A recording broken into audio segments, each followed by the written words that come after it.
Hi folks, welcome back to the channel. On this rainy day here in Georgia, it's the first rain we've had in months. There's not much shooting or anything that can be done outside, so I figured we'd do a little tabletop view of my Ruger Blackhawk and the changes I've made to it. It's pretty well in its final form as far as what I'm going to do to it. There's still a few minor things that I want to do to the sights, but overall the gun is the way I want it. It's the way I always envisioned it, and I'm very pleased with how it turned out. Here's y'all a little sneak peek of what it looks like, but we'll go over here to the table and we'll jump off into what changes I've made. So here's what we have.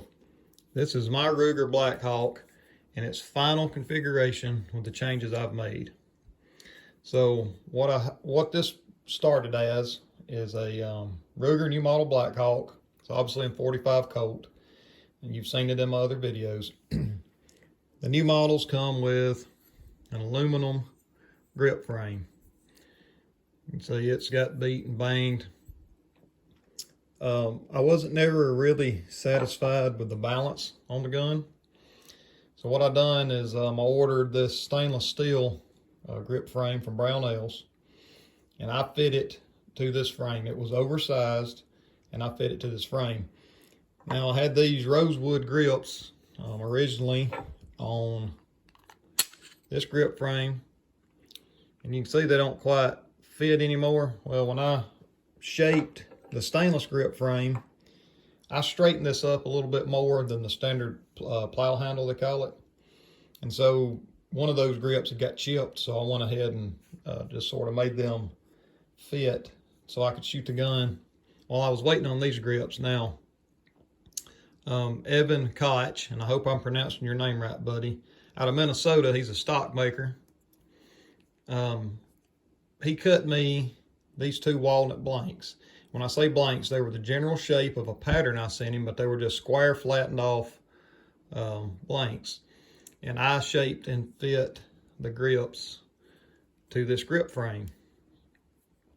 They are treated, I think I put 7 coats of a true oil and tung oil mix is what I treated these with to keep them water resistant. Now what I'll do, I'm gonna give them several days to cure, probably even several weeks. Then I'll go back and I'll put some Renaissance wax over them to just help. But I fit these to this, and I feel like for my first set of grips, I did a pretty good job. There's a few more changes I'm eventually gonna make. I'm gonna change the rear sight. And I've been talking with some people about either removing this front sight base or milling this one off and cutting a 3/8 dovetail in this base to change the front sight up. But overall, I'm super satisfied with how this turned out. I really love the two-tone look. I've always been a fan of the two-tone look. 1911s and other things, and I think it fits these handguns really well. I've been loading, these are what I've been loading for it currently. These are 255 grain Keith style semi-wad cutters. These have, I believe it's 9 grains of Winchester 231, which is the John Linebaugh pet load.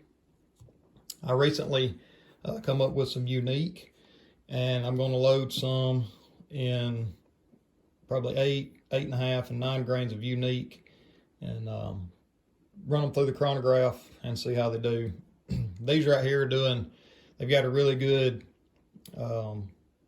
standard deviation and extreme spread. I don't have my data book on hand to tell you what those are, but you can go back and watch my video on John Linebaugh's pet load, and you can see where I shot those.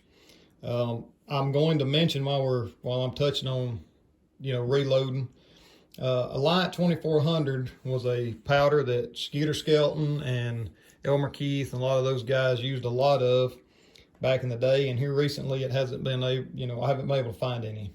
Well, I got an email notification yesterday evening that Brownells got some Alliant powder in stock. They had 2400. I ordered some of it, but things like Reloader 15, it sold out within minutes. So as of today, they have it at the time of this recording. They have some Alliant 2400 in stock if you're reloading for 45 Colt, 44 Magnum, and stuff like that. That 2400 is a classic powder for. But I appreciate y'all. I hope every one of y'all has a happy Thanksgiving.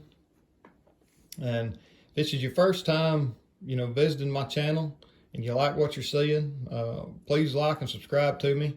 I've got some other projects that I'm working on, and I'm all the time doing some kind of shooting or checking, especially with the hand loading stuff nowadays. I've really got into that. I've been studying it a good bit, and I've talked with several people, and I've been going back and reading old articles, written by some of the guys I mentioned earlier, from years and years and years ago. And I'm learning a lot. I'm absorbing it. I've got me a system of writing all this stuff down and keeping up with it, so I know what loads work and what loads don't. So not to ramble, if y'all are interested in any of that, or interested in what I'm doing, just please like and subscribe. Check me out on Instagram. I go by the same handle, and I'm all the time conversating with people on there and posting different things, behind the scenes as I'm working on stuff or shooting loads or whatever. Please check me out there. Check out my buddy Evan, ETK Handmade. He does fantastic work, and he's the one who sawed these grips for me, and I finished fit them. But I appreciate all y'all, and I'll catch y'all around next time. Thank you.